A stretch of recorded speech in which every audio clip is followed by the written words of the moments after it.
You play collegiately along the O-line. Mm-hmm. What you start and what you finish, how different is it from a weight standpoint? Like at the season, like where I start at the season, what I finish at the season, or you said where I start at, or you talking about like just through my career?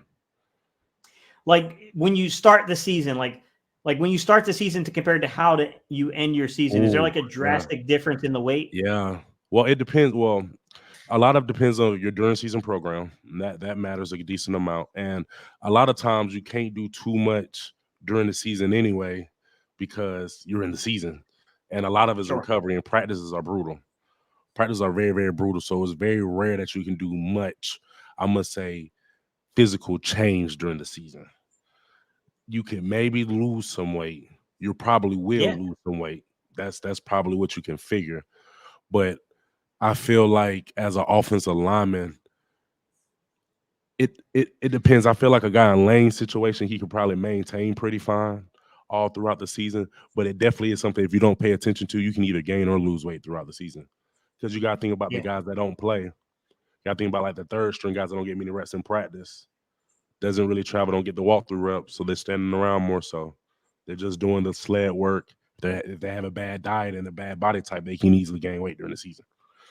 Oh, If you got absolutely. Absolutely. if you got a guy like Lane that's probably getting most of the reps, all pro, very locked in professional, and with his body type, I'm guessing he lose weight very easily because he's in a Yeah. great just by his body frame, you could tell he's not going to be a fat guy. So whatever weight he did gain, he had to go get it. So Mhm. I feel like for Lane, he would probably more so make sure he doesn't lose too much weight. And the style of play, I'm sure that he wants to be a little heavier because he's not he's a very physical guy. So I don't want to make it seem as if he's not a physical guy, but he doesn't quite move people as much as some other people do. And I know he knows that, and then he kind of has to make sure his weight is appropriate for it. Like Mulata come through and like Landon Dickerson come through when they hit you. It's Lane Johnson still has that ability, but he's naturally a smaller guy. You see what I'm saying? So he has Yeah. that in Yeah. his mind. I got to be at a right weight. I can't be undersized. So I think him maintaining would be big. He's gonna have to maintain it. Most offensive linemen kind of know what they have to do. You got to try to maintain it because by the time the season starts, you can't make any changes. We're here now. This Yeah. role is trying to maintain. I had a young man on Twitter who didn't understand the point that you're making there, which is like you can say player A and player B pounds, but that 310 pounds can be drastically different. Like, Wildly different. yeah, like you can't Wildly say different. like, yeah, you can't say like Isaac Sayamalu was 305 pounds when he came in the league. Mm. You know, so you look at a guy like Cam Jurgens, he was 305, like, right. Sayamalu built his way up to like 330 over like the course of like 7-8 seasons. Yeah, And the also right way. Sayamalu, that's that Southeast Pacific Samoan blood you're talking about. Yeah. That man done played the line his entire career. Going all Mm-hmm. the way back to high school, he was a lineman. Like you get to a guy like Cam Jurgens, he was a tight end. Like Yeah. there are different body frames, even if the Is guys it? are coming in the same exact weight. You're so Like right. it's hard to get people. It's like all up, back up, bro. Yeah, it's hard for people to understand that. They don't. I know exactly what you mean because it's certain people and it's certain people body types and certain offensive line body types where you have to worry about them losing weight. So some of them got to worry about losing weight and some of them got to worry about gaining weight. It just really depends on, like you said, if somebody have a history of being a bigger guy, they've been playing O-line their whole life. Losing weight might not be a thing, but you got to just worry about the body type, like I say. But a guy like Lane Johnson, if he's not focused on keeping his weight up and eating properly, I can easily see him losing weight. I can see him easily losing weight throughout the season if he's not on it. That's just from what I see from outside, I would say. All right, well, let's peel the onion back here. Mm-hmm. Okay, I'll get to my 5 in a second, but I think we're in a natural place to have this conversation, okay? Mm-hmm. We have a guy who is probably naturally under 300 pounds in Kelsey, okay? Mm-hmm. We have a guy at right tackle who I would bet you as soon as he gets out of the league is not going to be 300 pounds. Facts. In Lane Johnson. He'll be 230, 240. He's going to shoot down. Yeah. He's going to get down quick. Yeah. Does that matter when you look at your right guard? How important is size protection? And like, how far do you think that consideration will extend when they're trying to look at guys like Jack Driscoll, Tyler Steen, mm-hmm. and then you got Cam Jurgens? Like, how much do you think that natural body size is going to matter when it comes to evaluating these guys, given the fact that Kelsey's his size. We know what Lane is, even though Lane is probably one of the best doing that job right now. Yeah, he is. He's the best right tackle in the NFL. Right tackle wise.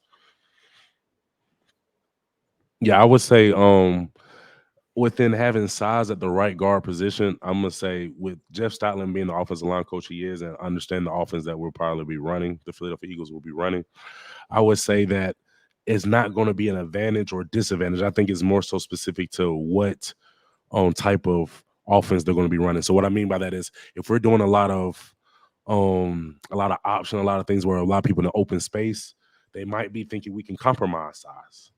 They might think, okay, we maybe can compromise it here if he's a really good football player. You see what I'm saying? But if we're doing a lot more zone, power, trap, and they feel as if the big guy is getting it done and is more needed, I can see that happen. I think it's not a true answer to it. I think it's a best fit thing. And Jeff Stoutland has always been able to find out what's good in them players, and they get plays for specific reasons. Yeah, see, and that's the tough part is like getting Carlos. What's up, man? We appreciate the question, buddy.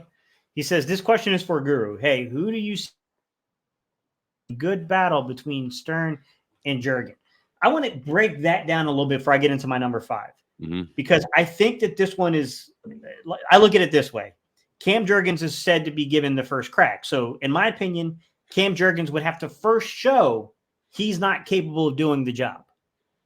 Right? I mean. I think it's going to be really difficult unless Cam Jurgens gives for someone to step through the opening. But like you said, scheme will matter. When they sit down and they draw up, I think people maybe get a little confused on how scheme works. First part, like what they're doing currently right now, is they're installing the offense. Yeah. Which that install is really important. So once they install it, they're not going to want to go back through and start editing. No.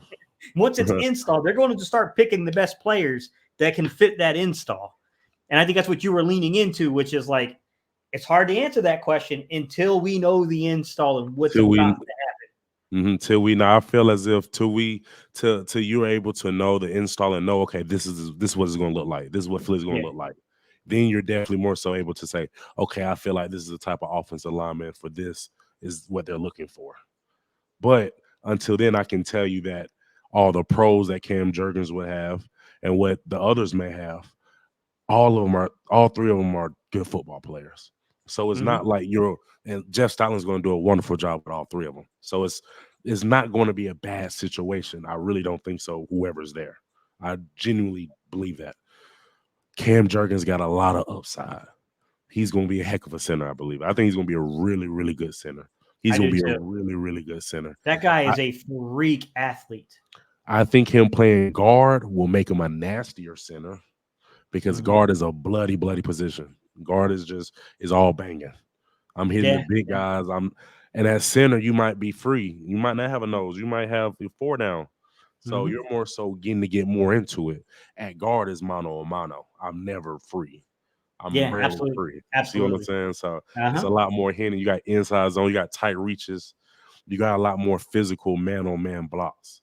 It's a tough, like it's so tough to answer this question. And Carlos, it's not that we're trying to avoid your question. It's a tough question to honestly answer because there are so many things in consideration. Like we just said, we don't know the install yet. We know what they did last year. That does not mean that's what they're going to do this year. Yeah. Like, so it's tough to say that we know exactly what the install is going to be. And then on top of the install, you got to look at, okay, on one hand, Cam Jurgens has been in the system for a year, but this is a guy that we ideally want to be our future center. So you kind of have to ask yourself, like, where's the benefit more? Can you get by with the other guys? Could they hold the job? It's tough, right? You look at Tyler walking in. Man, that first camp is tough. There's a lot to learn. There's a lot to do. It's hard to come in and just. That's exactly like it's a lot to put on a young man. I don't make too much of the fact that collegiately he didn't really play guard. He played left tackle and right tackle.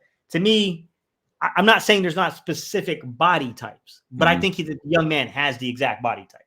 I think he's shorter in the arms, stronger at the point of attack.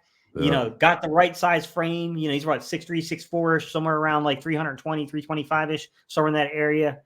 I think this is a young man he's got the potential. Like, and then you look at a guy like Driscoll. I think people are counting Driscoll out too fast, but the only reason the only reason I'm pumping the brakes on Driscoll is, and this is where I get caught up on this one. If Driscoll becomes your right guard, what do you do as the sixth man? Like, do you think that's going to be Steen's going to be your sixth man? And see, like, what do you do as the sixth man? And that's when it gets. I can say this. I believe Stoutland, especially younger guys, I believe he try to teach them the more. Obviously, the more you can play, the more valuable you are. The more positions.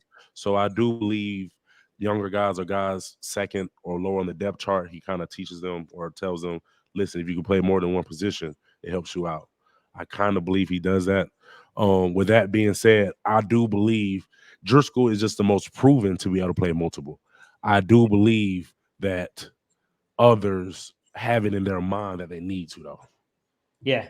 Does that make sense? I just believe Driscoll is the most proven. It's crazy because, like, when people ask me, I think Driscoll is the most prepared to step in and play right now. He's the best sixth man in the NFL, it seems like, as offensive lineman. Like, as a sixth man, like, if we get somebody that go down, I'm never not worried. We got Driscoll. Yeah, when he stepped in for Mulata and was, like, serviceable at a left tackle spot, I was like, oh, like, this dude, like, that's a really good sixth man.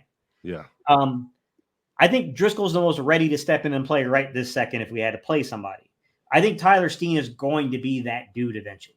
I don't know when it's going to happen, but, man, I just get the vibes that he's that dude. He's that dude on the interior, man. I just get that vibe from him. He's going to be, if Stoutland grabbed him, I could tell with his frame and by his film. If Stoutland grabbed him, he's going to be a great project for him. He's going to love having him.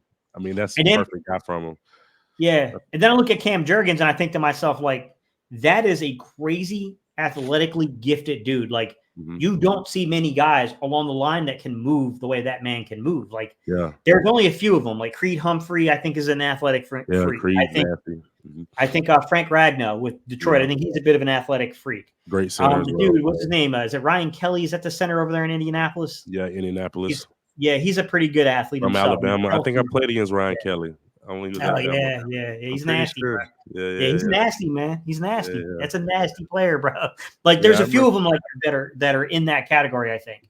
But I think that when you really break down the athleticism, mind you, technique matters, and we don't know this man's technique in a game yet. But pure athleticism, he's up there. He's a ridiculous athlete. Cam Jurgens is. I'm excited to see what happens there, man. I have not picked a side personally, Dubs. I'm like, I don't know who's going to win that job. I just know that I think we're in a good spot, man. I think that I can say this for the future of the offensive line. If Cam Jurgens, the only thing I'm worried about with him is banging. He's a smaller guy. He's not smaller, but he's naturally a smaller guy, and I'm worried about him having to go through a whole season physically in the middle like that if he's never played guard in the league. That's a tough ask. It really is. It's like, do I think he's able to? Yes. But it's just a tough ask. Now, in the future, I think he'll be a better center, and I think we'll be at a better offensive line for it, because that gives my boy from Alabama a chance to learn it a year, chill out, pump the brakes, and really learn it, and then bring him in. So I think it would be better in the future that way. I could probably say that. But we're on a Super Bowl run, so I'm not sure if we're thinking about next season. You see what I'm saying? Like, that's the tough part, right? Yeah. Yeah, we're not thinking about really the tough part right there, what you just said. Like, we're in a build and win right this second. Now, like right now, we're trying to win this year. So we don't have the time. I'm sure they're not thinking too far ahead like that.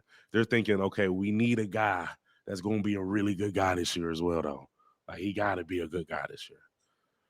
Yeah. And whoever it is, also, I think they're going to have a huge blessing of having two Hall of Famers beside them. Yeah, that makes life easy, doesn't it? That makes you got Lane Johnson. When you look to your right and you got Lane, you look to your left and you got Jason Kelsey. Like, I'm telling you, it's gonna. So even if he was coming in, I'm confident that he'll have a lot of help. And your offensive line coach is Jeff Stoutland. I think he'll be fine.